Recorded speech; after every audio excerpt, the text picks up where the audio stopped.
Le Nouvel An tamoul a été célébré ce jeudi 21 avril dans les jardins de la villa du département, décorés aux couleurs de l'Inde. Nous avons fêté comme il se doit l'année 5123.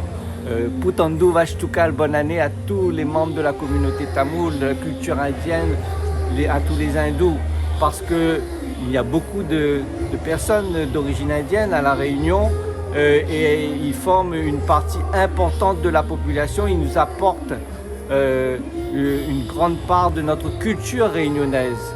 Et ensemble, nous cultivons ce vivre ensemble.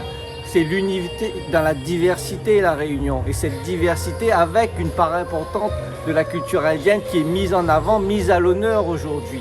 Le consul général de l'Inde a souligné l'importance de maintenir le lien de l'Inde avec la communauté hindoue de l'île. Cette année,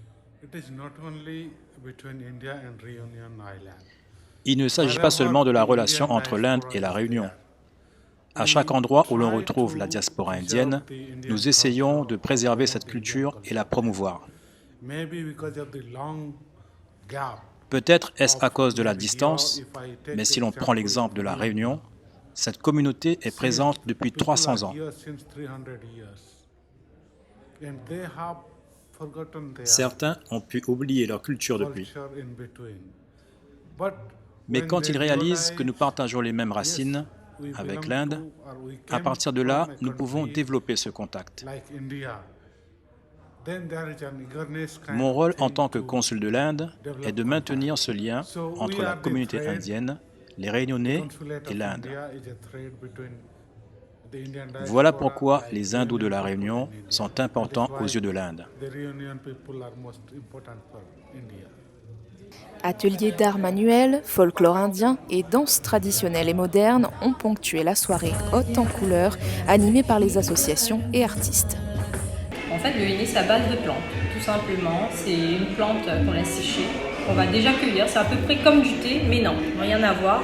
En fait, le henné, après, on le laisse sécher, on cueille, on fait les cueillettes, on laisse sécher, on va mixer, on va faire comme une sorte de poudre. Et à ce moment-là, quand on a une poudre qui est bien verdâtre, on va dire, il faut maintenant mélanger avec du jus de citron, avec quelques petites astuces, de l'huile essentielle aussi.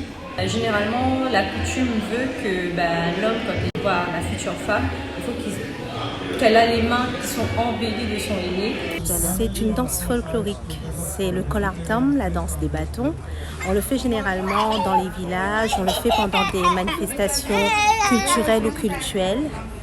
Et on l'utilise pour quand il y a par exemple une cérémonie religieuse en l'honneur d'une divinité.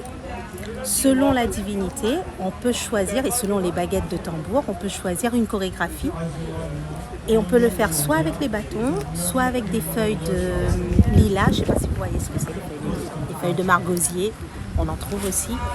On peut aussi utiliser des foulards, mais c'est vrai qu'en général, on utilise les kolartams, c'est-à-dire les bâtons. Que cette année 5123 ou année blanche, avant celle de l'Action, soit remplie d'espoir, de joie, de bonheur et de santé pour tous.